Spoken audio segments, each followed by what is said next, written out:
माननीय आयुक्तांच्या समक्ष अनधिकृत बांधकामाच्या अनुषंगाने जे उपायुक्त आहेत त्यांना मी सूचना दिल्या आहेत। भाजपचा जर एखादा कार्यकर्ता अशा प्रकारचं अनधिकृत बांधकाम करत असेल ते पहिले ते तोडा। भाजपच्या कार्यकर्त्यांनी जर कुठली चुकीची भूमिका घेतली असेल त्याच्यावर कारवाई करा। आता काय झालं, मगाशी मी सांगितलं रिक्षा स्टँड, त्या ठिकाणी रिक्षा स्टँड त्या ठिकाणी अनधिकृत बांधकाम केलं, तिथे नेत्याचा फोटो, माझा फोटो आहेत।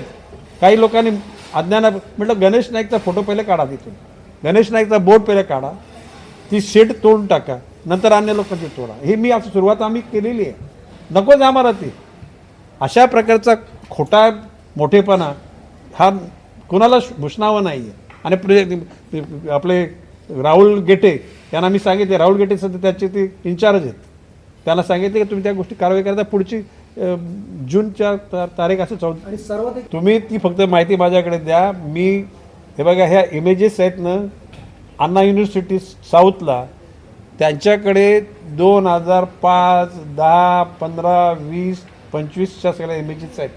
त्या सगळ्या आणून ज्या ज्या कोणी तिथे कारवाई बांधकामे केली असेल ना त्यांच्यावर तशा खटले भरावा सांगा। नाही, अशा बाबतीत तुम्ही म्हणता ती गोष्ट खरी आहे। आता तिथल्या आज आमच्या नगरसेवकांना पण मी सांगितलेले तशा प्रकारच्या गोष्टी माझ्याकडे सोपवा, आम्ही कारवाई करायला लावतो।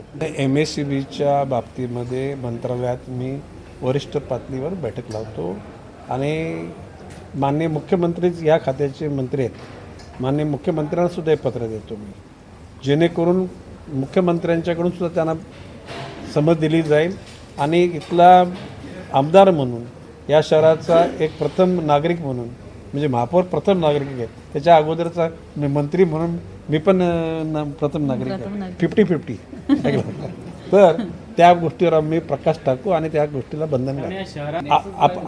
आपण माझ्या मताशी सहमत आहात का? हा जर जो पूर्ण FSI वापरला गेला तर या शहरामध्ये कार सोडा, सायकलसुद्धा नाही, चालत जाताना सुद्धा एकमेकाला धक्के मारायला लागतील। अरे ॲग्री विथ मी? सहमत आहे माझ्या मताशी? मग याच्यावर तुम्ही पण भाष्य करा ना। मी तर मी कॅबिनेटमध्ये बोललेलो आहे की मी नापसंती व्यक्त केलेली आहे। ह्या आडव्या झोपडपट्ट्याऐवजी ह्या उभ्या झोपडपट्ट्या, ह्याच्यातून विद्रुपीकरण होणार आहे। आणि मी जाहीर सभेत बोललो ना, बोललो का नाही बोललोय। आता तुम्हाला सांगू खरं म्हणजे ती सगळे तुम्ही लोक पेटून उठाल ना, कोण print media, electronic, social media, तरी आता बघा तुम्ही दोन दिवसामध्ये पांथल विषय तुम्ही मांडलात, महापौर बंगल्याजवळच्या त्या झाडं तोडणं, त्याच्यानंतर अपोलोचे झाडं समोरचे ब्रेक बसला त्यांना।